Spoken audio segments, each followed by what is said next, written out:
অন্তর্বর্তীকালীন সরকার গঠিত হয়েছে, এই সরকার আসলে কার সরকার? রাজনৈতিক দলগুলোর সরকার, নাকি ছাত্রদের সরকার, নাকি জনতার সরকার, নাকি বৈষম্য বিরোধী ছাত্র আন্দোলনের সরকার? আমরা আসলে এই বিষয়ে ক্লিয়ার না। সরকারও এখনো পর্যন্ত ক্লিয়ার করেনি।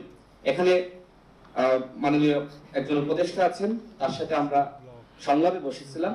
তার সাথে দেশের আইন শৃঙ্খলা পরিস্থিতি নিয়ে অনেক আলোচনা হয়েছে যখন তিনি স্বরাষ্ট্র উপদেষ্টা ছিলেন।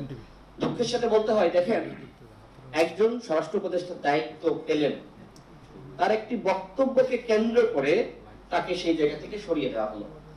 তাহলে কোথায় আমার স্বাধীনতা আছে? স্বাধীনতা আছে? তার বক্তব্য বা আত্মপক্ষ সমর্থনের সুযোগ দিতেন, সেটাও কিন্তু দেওয়া হয়নি। তাহলে কিভাবে আমরা রাষ্ট্র সংস্কার করতে চাই? আমরা রাজনৈতিক দলগুলোর পক্ষ থেকে আমরা বারবার বলছি, আপনারা একটা রোড ম্যাপ দেন, কি করতে চান আমাদেরকে বলেন, আমাদের সাথে শেয়ার করেন। ডেকেছে আমাদেরকে? এখানে বদিয়ার ভাই বক্তব্য রেখেছে, আপনাকে ডেকেছে? ডাকে নাই। এখানে পদ ভাই আছে, তাদেরকেও ডাকে নাই, আমাদের কাউকে ডাকে নাই। 6টা কমিশন গঠিত হয়েছে, কার সাথে আলোচনা করে? আগামীতে রাষ্ট্র ক্ষমতায় কারা আসবে? রাজনৈতিক দলগুলো। যদি জাতীয় সরকার হয় তাহলে আমরা সবাই আসবো। তো সেক্ষেত্রে এই যে সংস্কারের প্রস্তাবনা বা তারা সংস্কার করতে চায়, কার সাথে আলোচনা করে? এখন তো আমার কাছে মনে হচ্ছে যে এই সরকার শুধুমাত্র বৈষম্য বিরোধী ছাত্র আন্দোলনের সরকার, সমন্বয়কদের সরকার, আমাদের সরকার না। আমাদের সরকার হলে অবশ্যই রাষ্ট্র সংস্কার করতে চাইলে আমাদের ডাকতো, আমাদের ডাকে নাই। এখনো পর্যন্ত যে কমিশন গঠন করেছে কাজ শুরু করেনি। 3 মাস সময় চাই, 3 মাস পরে আমাদের সেটা বসবে। তো 3 মাস তারা কি কাজ করবে আমি আপনি কেউ জানবো না। রাষ্ট্র সংস্কার করতে এত ধীর গতিতে এগোলে রাষ্ট্র সংস্কার হবে না। ইতিমধ্যে আওয়ামী লীগের পুনর্বাসন শুরু হয়ে গেছে। আপনি দেখেন যে সমকাল পত্রিকায় সংবাদ প্রকাশিত হয়েছে, 64 জেলার মধ্যে 56 জন ডিসি আওয়ামী লীগের তালিকা। কারা নিয়োগ দিল? 2 জন সমন্বয়কের নাম এসেছে, হাসনাত এবং সার্জিক। এখনো পর্যন্ত আমরা ব্যাখ্যা পেয়েছি? তারা উত্তর দিয়েছে? এইভাবে যদি চলতে থাকে রাষ্ট্র সংস্কার কিভাবে হবে? আমি তো বিশ্বাস বা আস্থা রাখতে পারছি না যে এই সরকার রাষ্ট্র সংস্কার করতে পারবে।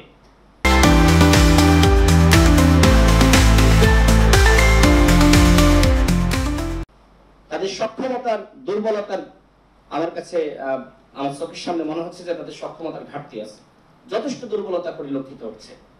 50 দিন অতিবাহিত হয়েছে, এখনো পর্যন্ত আইন শৃঙ্খলা পরিস্থিতি তাদের নিয়ন্ত্রণে নাই। যদি আইন শৃঙ্খলা পরিস্থিতি তারা নিয়ন্ত্রণ করতে না পারে, সবকিছু তাদের কন্ট্রোলে না আনতে পারে, তাহলে কিভাবে রাষ্ট্র সংস্কার করবে? কিভাবে গণতান্ত্রিক পুনর্গঠন করবে?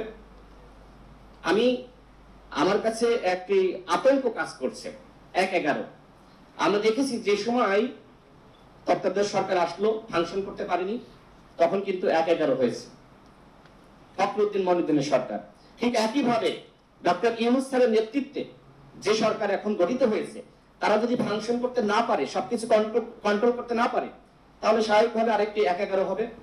সেনাবাহিনী বলবে যে তোমরা পারছো না, এখন আমরা রাষ্ট্রের নিয়ন্ত্রণ নিব।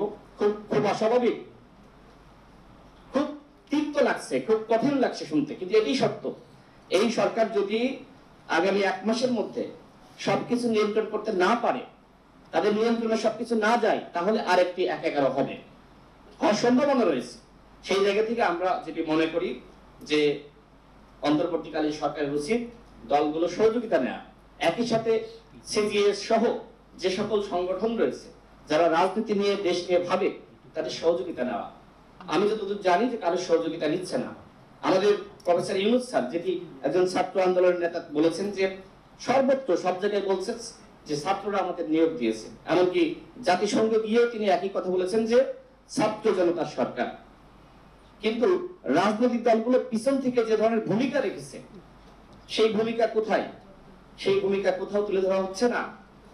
আপনি দেখেছেন যে পিনাকি ভট্টাচার্য একটি ভিডিও তৈরি করেছে, সেখানে তিনি বলছেন যে এই যে থানাগুলোতে ঘেরাও করা হলো, এই যে আপনার আওয়ামী লীগের বিরুদ্ধে বা তাদের সুবিধাভোগী, তাদের বিরুদ্ধে প্রতিরোধ গড়ে তোলা হলো, কারা করলো?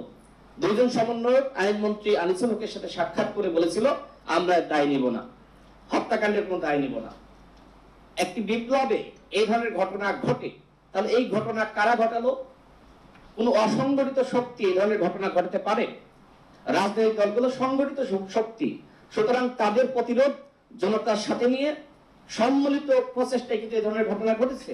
সুতরাং যদি দলগুলোকে দূরে রেখে রাষ্ট্র সংস্কার করতে চান, সেটি হবে না, সম্ভবপর হবে না। এবং রাষ্ট্র সংস্কার যদি না হয়, মানবাধিকার থাকবে না, কোনোভাবে থাকবে না মানবাধিকার।